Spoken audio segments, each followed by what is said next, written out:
And happening right now, a powerful overnight storm left parts of Canastota underwater, with basements flooded, roads washed out, and neighbors waking up to serious damage. Also, it was a traffic nightmare.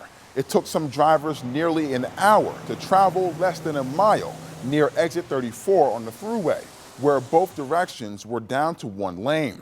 At one point, around 50,000 people across New York were without power.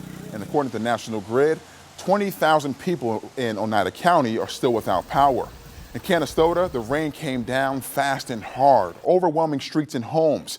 But amid the mess, a community stepped up and showcased how neighbors came together when it mattered most. Torrential rain swept through Canastota overnight, flooding basements, knocking out power, and stranding neighbors. And I looked out the window, backyard flooded. Looked out here, flooded. And I was like, okay, so basement's probably shot. Went to look in the basement, all of it was flooded. Jug says he had water up to his armpits in the basement.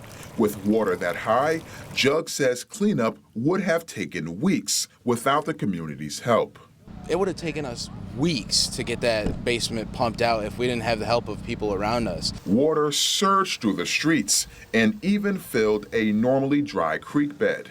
The storm overwhelmed sump pumps and left homes underwater. Got a call from my dad in the morning.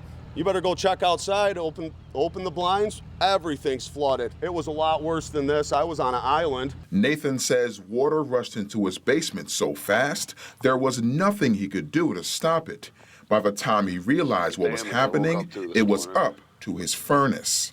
My uncle right now is coming over with a gas pump to help me pump my basement out. I probably have 2.5 feet of water. Even as water pushed into yards and filled a quiet creek, what rose higher was the spirit of Canastota. My neighbor on the corner, who was really in trouble, came and made sure everybody else was okay. And that's what's nice about a little small community, Canastota, New York. Yep. That's what we do. We come together as one. When times are tough, nobody can beat us in anything. Many families are still drying out tonight, and officials urge neighbors to look out for each other, especially with heat